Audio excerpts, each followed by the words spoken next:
পরীক্ষা নিরীক্ষা শেষ করে সফল উৎক্ষেপণ পর্যন্ত সবকিছু ঠিকঠাকই চলছিল, কিন্তু এরই মধ্যে ঘটে গেল অঘটন। রবিবার 2রা ফেব্রুয়ারি মহাকাশে পা রাখা ইসরোর কৃত্রিম উপগ্রহে দেখা গেল প্রযুক্তিগত ত্রুটি, যার জেরে ভারতীয় মহাকাশ গবেষণা সংস্থা ইসরোর 100তম মিশনের ভবিষ্যৎ নিয়ে বড়সড় প্রশ্ন উঠে গেল। জানা গেছে, ভারতীয় ক্রায়োজেনিক্স প্রযুক্তিতে তৈরি হয়েছিল একটি ত্রিস্তরীয় রকেট GSLV F-15। এই রকেটের মাধ্যমেই মহাকাশে পাঠানো হয়েছিল কৃত্রিম উপগ্রহ NVS-02কে, কিন্তু উৎক্ষেপণের মাত্র 4 দিনের মধ্যেই এলো প্রযুক্তিগত ত্রুটির খবর।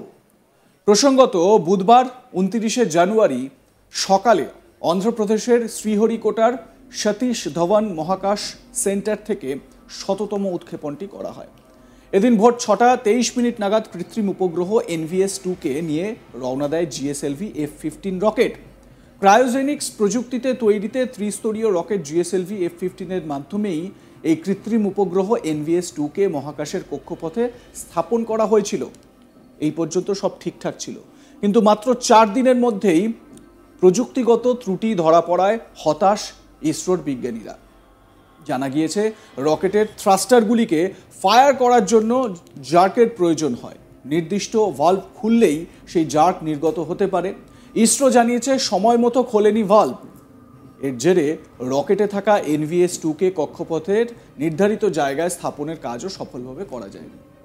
ইসরোর তরফে জানানো হয়েছে, বর্তমানে কৃত্রিম উপগ্রহটি উপবৃত্তাকার কক্ষপথে ঘুরছে, মানে ঘুরেই চলেছে আর কি। পৃথিবী থেকে এই কক্ষপথের সর্বনিম্ন দূরত্ব 170 কিলোমিটার ও সর্বাধিক দূরত্ব 36,577 কিলোমিটার। যেটা জানা যাচ্ছে, এই দূরত্বে থেকে যে কাজের জন্য এই কৃত্রিম উপগ্রহটিকে পাঠানো হয়েছিল তা করা কার্যত অসম্ভব। জানা গিয়েছে, যতক্ষণ না ওই কৃত্রিম উপগ্রহের ইঞ্জিন সঠিকভাবে কাজ করছে ততক্ষণ পর্যন্ত নির্দিষ্ট করে এ ব্যাপারে কিছুই বলতে পারছেন না বিজ্ঞানীরা। এই কৃত্রিম উপগ্রহকে নির্দিষ্ট কক্ষপথে পাঠাতে হলে কত সময় লাগবে তাও জানা যায়নি। সেরকম হলে এই মিশনকে বাতিলও করা হতে পারে। প্রসঙ্গত, NVS-02 স্যাটেলাইটটির ওজন প্রায় 2250 কেজি। বুধবার মাত্র 19 মিনিটেই সেটিকে জিওসিনক্রোনাস ট্রান্সফার অরবিট বা স্থায়ী কক্ষপথের কাছাকাছি পৌঁছে দিতে সক্ষম হয় GSLV F-15 রকেট, কিন্তু তারপরই ঘটল বিপত্তি। এবারে এই GSLV F-15 স্যাটেলাইটটা কি সেটা একটু আপনাদের বলি। GSLV F-15 স্যাটেলাইট হলো ভারতের জিওসিনক্রোনাস স্যাটেলাইট লঞ্চ ভেহিকেলের 17তম উড়ান। GSLV F-15 বুধবার সকাল 6টা 23 মিনিটে 29শে জানুয়ারি উৎক্ষেপণ করা হয়। এটি NVS-02 উপগ্রহকে 36,000 কিলোমিটার দূরত্বে ভূস্থির কক্ষপথে স্থাপন করে। এর ফলে ভারতের ন্যাভিগেশন নক্ষত্রপুঞ্জের উপগ্রহের সংখ্যা 4 থেকে বেড়ে 5 হলো। এটি ভারতীয় আঞ্চলিক ন্যাভিগেশন স্যাটেলাইট সিস্টেমের উপগ্রহ গোষ্ঠীতে নতুন প্রাণ সঞ্চার করবে বলে বিজ্ঞানীরা মনে করছিলেন, কিন্তু সব আশা বিফলের দিকেই এগোচ্ছে, যদিও বিজ্ঞানীরা এখনো পর্যন্ত আশাহত হচ্ছেন না।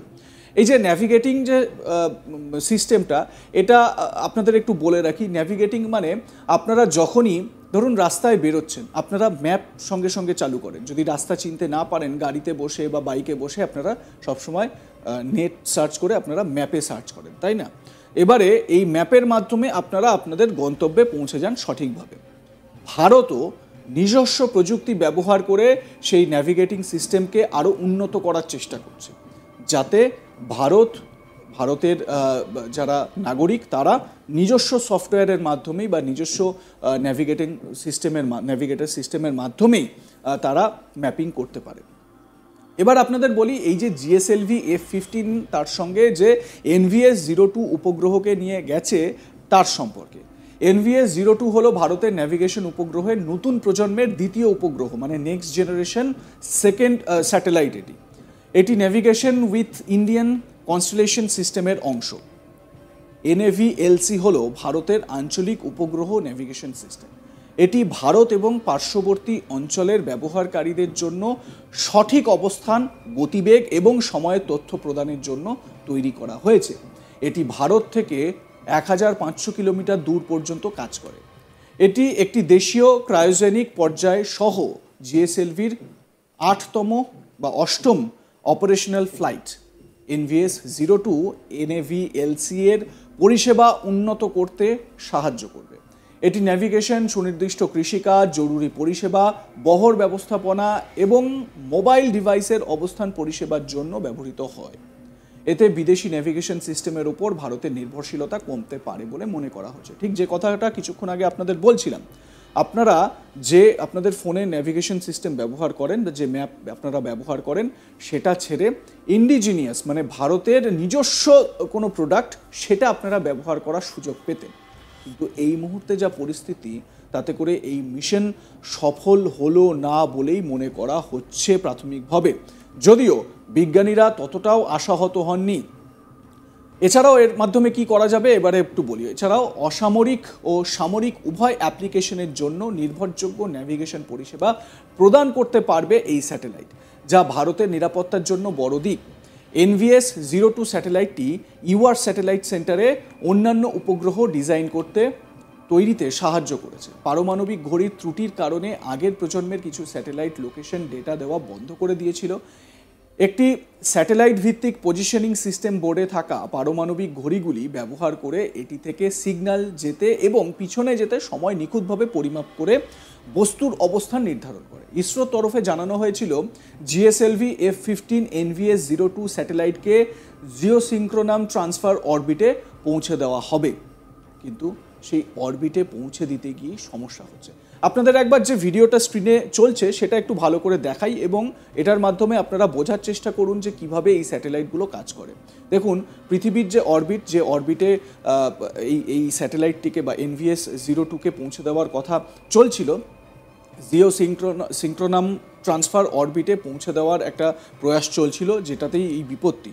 ঠিক এই রকমভাবে স্যাটেলাইটটি কাজ করবে, অরবিটে এরকমভাবে ঘুরতে থাকবে, পৃথিবীর এই কক্ষপথে ঘুরতে থাকবে বিভিন্ন জায়গা, এবং এর জন্য কি হবে, বিভিন্ন জায়গার লোকেশন সঠিকভাবে ভারতবাসীর কাছে কিন্তু চলে আসবে।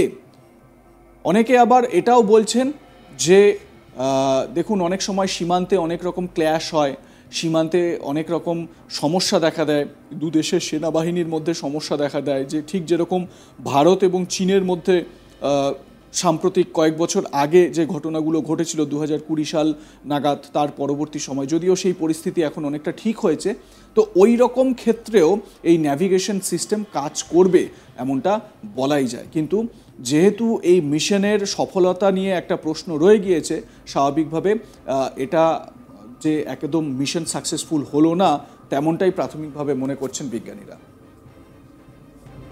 আপনারা লাইক, কমেন্ট, শেয়ার করতে থাকুন, দেখতে থাকুন আজ তাক বাংলা, সাবস্ক্রাইব করুন আমাদের ইউটিউব চ্যানেল।